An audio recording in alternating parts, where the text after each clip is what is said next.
Profitez de l'histoire suivante.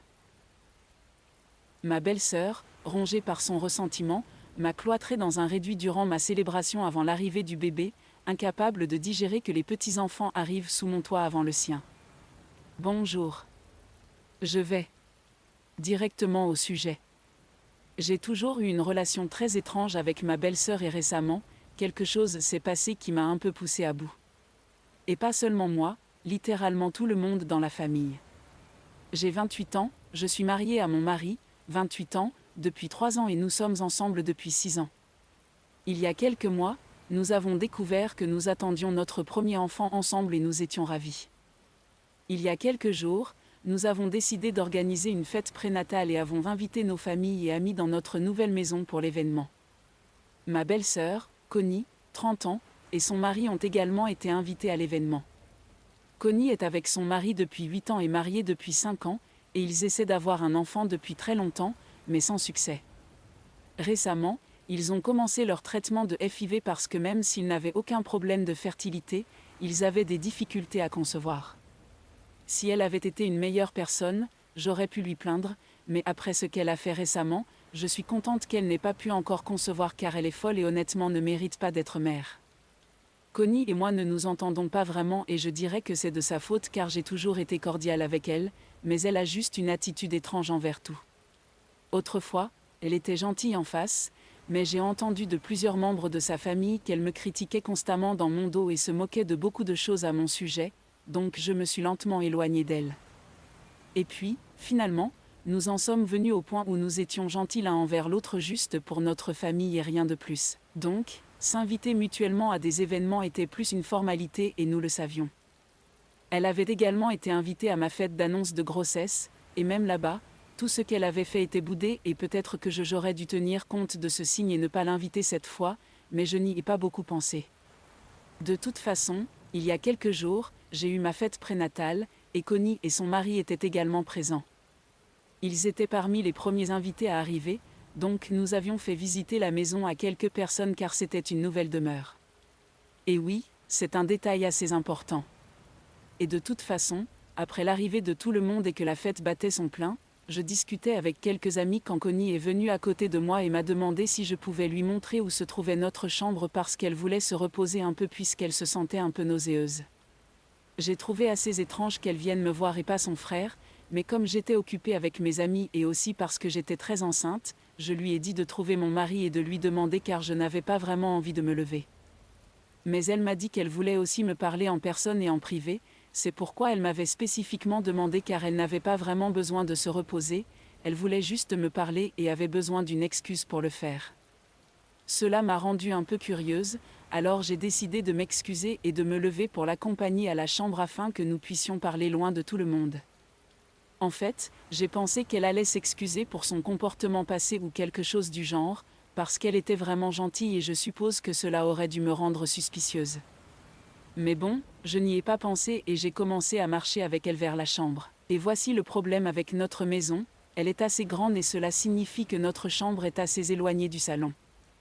Il y a un long couloir menant à celle-ci et sur un côté du couloir, nous avons quelque chose comme un placard de rangement. Alors que nous étions en train de le traverser, soudain, Connie m'a attrapé par le bras, m'a poussé à l'intérieur et m'a enfermé à clé. Le placard était une petite pièce sombre et exiguë où nous rangions quelques boîtes non déballées sur les étagères, notre aspirateur et quelques balais. Le texte traduit en français serait « Il n'avait pas encore installé de lumière dans cette pièce et il n'y avait pas de ventilation à part une minuscule fenêtre située très haut dans le mur. Tout le monde dans la famille sait que je souffre de claustrophobie sévère, alors une pièce comme celle-là est pratiquement le cauchemar pour moi. » J'ai commencé à paniquer dès que Connie m'a poussé dans la pièce, et j'ai continué à cogner sur la porte en lui demandant de me laisser sortir, mais je savais que cela ne servait à rien car elle ne devait pas être restée longtemps dehors. Et il y avait de la musique forte qui jouait dans le salon, où tout le monde était assis car nous voulions que la douche de bébé soit amusante pour tous et c'était plus une fête qu'une douche. De plus, même sans la musique, il y avait beaucoup de gens dans le salon et je suis sûre qu'ils ne pouvaient pas m'entendre au-dessus de la conversation car le placard de rangement était un peu éloigné du salon. Malgré cela, j'ai continué à cogner sur la porte et à crier pour que quelqu'un vienne m'aider jusqu'à ce que ma voix lâche et je ne me souviens honnêtement pas de ce qui s'est passé après. Je suppose que j'ai dû m'évanouir à cause de ma claustrophobie puisque la seule chose dont je me souvienne après cela était de me réveiller à l'hôpital. Heureusement, j'ai eu la chance d'être retrouvée environ 20 minutes après avoir quitté le salon car il était temps d'ouvrir les cadeaux, mais je n'étais même pas là alors les gens sont venus me chercher. Apparemment, après que Connie soit revenue au salon sans moi, elle avait dit à mes amis que j'avais besoin de me reposer un peu et c'est pourquoi j'avais choisi de rester dans la chambre et de la renvoyer pour leur dire. Une femme enceinte choisissant de prendre un peu de temps loin d'une fête pour se reposer n'était pas si étrange, donc personne n'a posé de questions car ce que Connie avait fait était si absurde que personne n'avait même pensé qu'elle aurait pu mentir. Et puis, finalement, quand il fut temps d'ouvrir les cadeaux, les gens ont commencé à me chercher, et mon mari a commencé à paniquer quand il a réalisé que je n'étais pas dans la chambre lorsque Connie a dit. Il a eu la bonne idée de vérifier le placard de rangement là-bas, il m'a trouvée par terre, inconsciente. Il n'a même pas pris une seconde pour appeler l'ambulance afin qu'il puisse me conduire d'urgence à l'hôpital parce qu'il pensait qu'il s'était passé quelque chose de grave et que j'avais perdu connaissance en raison de complications liées à la grossesse puisque je ne m'étais même pas réveillée lorsque j'ai été aspergée d'eau froide. Nos familles nous ont suivis et ma sœur est restée à la maison pour s'occuper de tous les invités. Jusqu'à ce que nous arrivions à l'hôpital et que je reprenne connaissance. Personne n'a discuté précisément de la raison pour laquelle j'étais dans le placard de rangement ce soir-là, même si je suis le genre de personne qui refuse d'entrer dans cet espace lorsqu'il y a de la lumière du jour à cause de son exiguïté et de sa petitesse. Je suis restée inconsciente pendant environ 10 minutes et lorsque je me suis réveillée à l'hôpital, qui heureusement est à quelques minutes seulement de chez nous, ils m'ont fait passer des examens et tout le tralala avant de dire à ma famille qu'ils n'avaient pas à s'inquiéter. J'avais juste été assommée parce que j'avais probablement été dans une situation très stressante et que ma tension artérielle avait chuté dangereusement bas. Ce détail n'était pas surprenant car depuis que j'étais enceinte, j'avais beaucoup de problèmes avec ma tension artérielle et la manière dont elle fluctuait constamment. Et je suppose que la claustrophobie et la crise de panique ont dû me déclencher d'une certaine manière, c'est pourquoi j'ai fini par m'évanouir et rester inconsciente pendant 10 longues minutes. Après avoir repris mes esprits, ils m'ont ramenée chez moi et ma sœur s'est assurée que tous les invités soient servis et leur a dit que j'allais parfaitement bien pour qu'ils ne s'inquiètent pas. Une fois de retour à la maison, personne n'était d'humeur à s'amuser, donc tout le monde est rentré chez lui et il n'y avait plus que moi et nos familles qui soient restés pour comprendre ce qui s'était passé. Je me sentais épuisée, donc même si je me souvenais exactement de ce qui s'était passé, je n'avais aucune envie de le revivre et je voulais juste que tout le monde parte pour que je puisse aller me coucher. Heureusement pour moi, mes amis qui avaient discuté avec moi avant que je quitte la pièce avec Connie avaient entendu la conversation entre elle et moi et savaient que c'était Connie qui m'avait emmenée hors du salon pour aller dans la chambre. Et très probablement, elle était responsable de cela, donc avant de partir, ils avaient parlé à mon mari à ce sujet. Ils ne m'ont pas dérangé ce soir-là, mais le lendemain matin, j'ai découvert de la part de mon mari qu'il avait confronté Connie avant que la famille ne parte, et pendant que je me reposais dans la chambre, ils s'étaient disputés dans le salon. Nos familles étaient là ainsi que lui, et Connie continuait de nier qu'elle avait quoi que ce soit à voir avec le fait de m'enfermer dans le placard à provisions. Elle prétendait qu'elle était venue avec moi dans la chambre pour présenter ses excuses pour avoir toujours été froide et un peu méchante avec moi tout le temps, et apparemment nous nous étions réconciliés pour ces 2 dernières années. Ensuite, je lui avais dit que je voulais un peu de temps loin de la fête, alors je suis restée dans la chambre et elle était revenue. Elle n'avait donc vraiment aucune idée de comment j'avais fini dans le placard à provisions et à nier y être pour quelque chose. Et comme ce n'était que sa parole contre celle de mes amis, ils n'ont pas pu en venir à une conclusion ce soir-là. Mais le lendemain matin, je me suis réveillée dans un bien meilleur état, et après le petit déjeuner, mon mari m'a demandé ce qu'il s'était exactement passé et je lui ai tout raconté.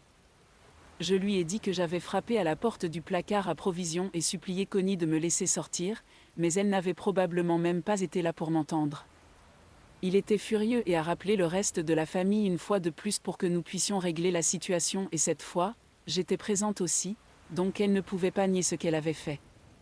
Je me souviens que ce matin-là, Connie était arrivée en ayant l'air vraiment malade et pâle car elle savait probablement qu'elle était coincée.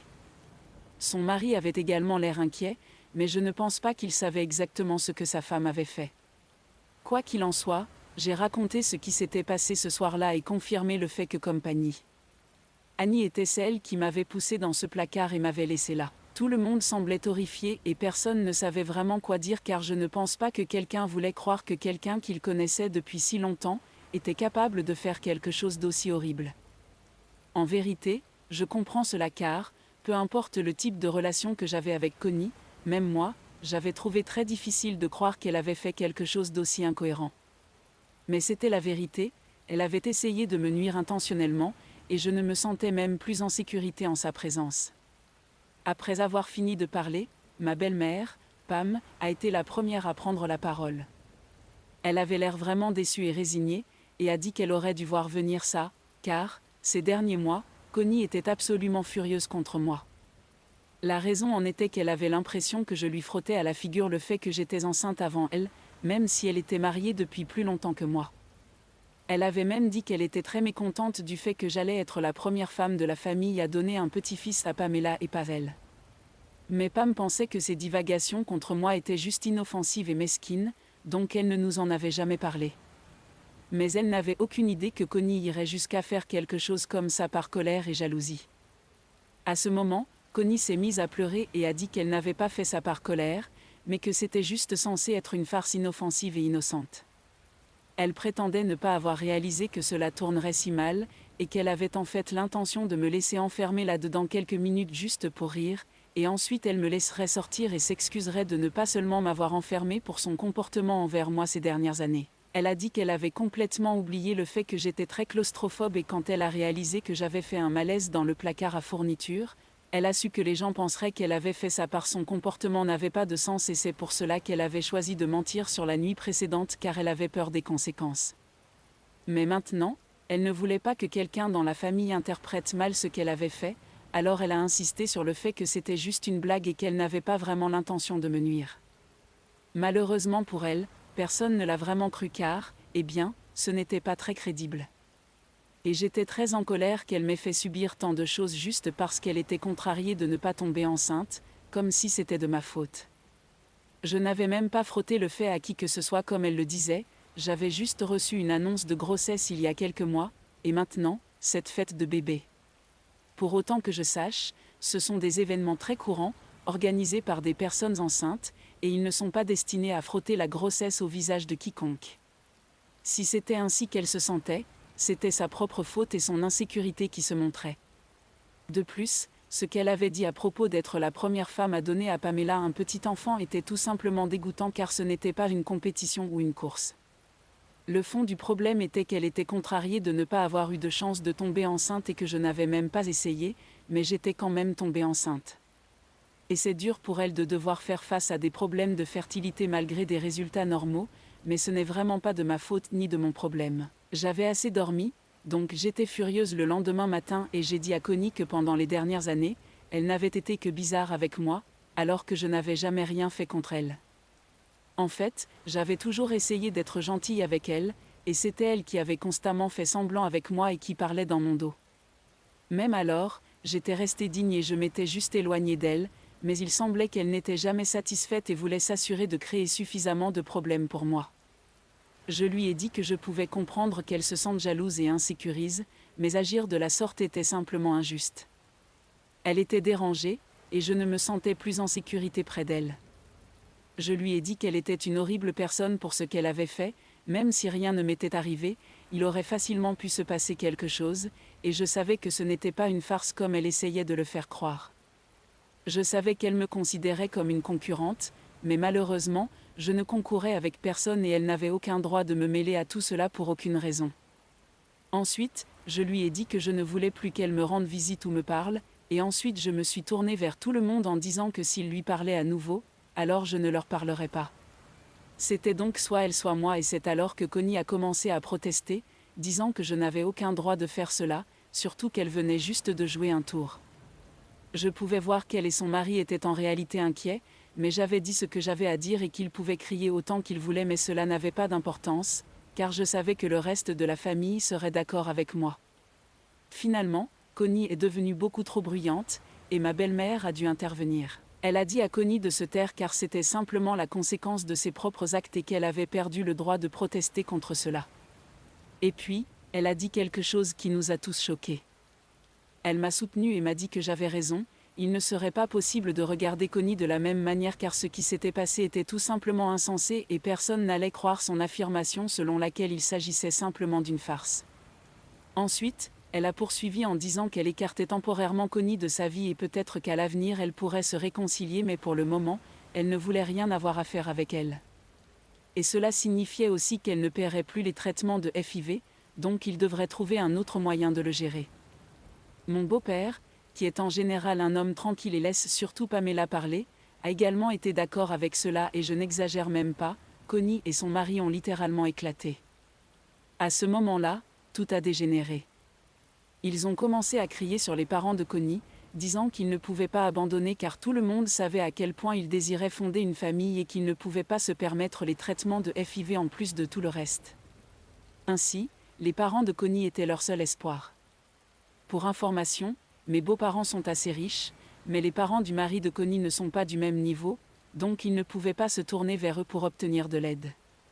Connie et son mari viennent de lancer une nouvelle entreprise. Ça ne fait que quelques mois et ils n'ont pas encore réussi à atteindre le seuil de rentabilité, c'est probablement pourquoi ils comptaient sur l'argent des parents de Connie pour les traitements. Nous ne savions pas ça avant qu'ils n'en parlent, et c'était un gros coup dur pour eux de se rétracter, d'autant plus que Connie voulait vraiment avoir un bébé. Quand Connie et son mari ont commencé à crier de manière hystérique, Pam a tenu bon en affirmant que vu son état d'esprit actuel et sa manière de se comporter, elle pensait qu'il valait mieux pour elle de ne pas avoir de bébé pour le moment et je ne pouvais être plus d'accord.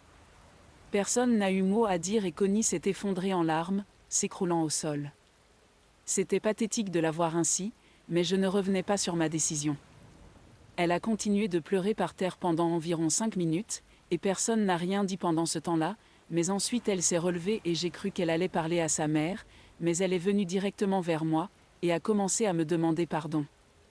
Et quand je dis qu'elle mendiait vraiment, c'était le cas, elle était à genoux et tout, elle disait qu'elle était sincèrement désolée pour ce qu'elle avait fait, mais qu'elle savait que je pouvais arranger les choses en parlant à Pam, et que je devais le faire. Pam a essayé d'être douce avec elle et lui a dit que sa décision était prise et que même moi je ne pouvais rien y changer, mais Connie n'était pas prête à l'entendre, elle était juste en plein désarroi et je ne pense pas qu'elle était totalement consciente à ce moment-là. C'était une situation difficile. C'était maladroit, je ne savais même pas quoi dire et je me sentais vraiment mal pour elle, mais je ne pouvais rien faire. Après un moment, son mari l'a attrapée et lui a fait se relever, et alors qu'elle pleurait encore, il est sorti avec elle et nous a laissés tous encore en train d'essayer de comprendre ce qui s'était passé. Après cela, tout le monde est rentré chez lui et ce n'est plus que moi et mon mari depuis. Nous n'avons pas parlé de ce qui s'est passé avec Connie parce que c'est triste après un certain point, mais en ce moment, je me sens un peu bizarre à ce sujet. Je sais que ce qu'elle m'a fait était terrible, mais c'est moi qui ai posé un ultimatum pour le reste de la famille et les ai forcés à la couper de nous, ce qui signifiait qu'elle ne pouvait plus avoir d'enfants car cela signifiait plus de traitement de FIV. Alors je me demande si j'ai été un idiot de faire ça ou non et c'est ce que je voulais savoir, c'est pourquoi je suis ici pour avoir un avis objectif. Ai-je eu raison de demander à ma famille et à mes beaux-parents de choisir entre moi et ma belle-sœur ? Mise à jour 1, salut à tous. Tout d'abord, je tiens à remercier tous ceux qui ont répondu à mon message et commenté. La majorité des commentaires sont d'accord pour dire que je ne suis pas en faute ici, donc je suis plutôt soulagée car je me sentais très lourde et coupable après ce qui s'était passé. Je suppose que je ne m'attendais pas à ce qu'elle implore le pardon de cette manière et elle avait l'air très hystérique, donc j'ai commencé à me sentir mal pour elle. Je me sens toujours un peu mal pour elle, mais honnêtement, c'était quelque chose qu'elle méritait. Ce n'aurait pas été équitable qu'elle s'en tire comme ça sans conséquence, car peu importe quelle avait été son intention, je ne sais toujours pas si c'était vraiment censé être une plaisanterie ou non, mais les conséquences n'ont pas été vraiment bonnes pour moi. Et honnêtement, je vais toujours rester sur ma position concernant le fait qu'elle n'est pas prête à être mère pour le moment. Si elle se comporte ainsi, si déséquilibrée et irresponsable, juste parce qu'elle est en colère contre moi, alors je ne suis pas sûre de savoir comment elle croit qu'elle est prête à s'occuper d'un bébé. Il est très évident pour moi, et je pense que c'est clair pour Pam aussi, que Connie a quelques problèmes sérieux. Donc, tant qu'elle ne les aura pas résolus, je pense qu'il vaut mieux pour elle rester à l'écart de la maternité. J'en ai parlé avec mon mari, et je lui ai dit que je me sentais vraiment mal pour ce qui s'est passé avec Connie, mais il m'a dit de ne pas m'en faire.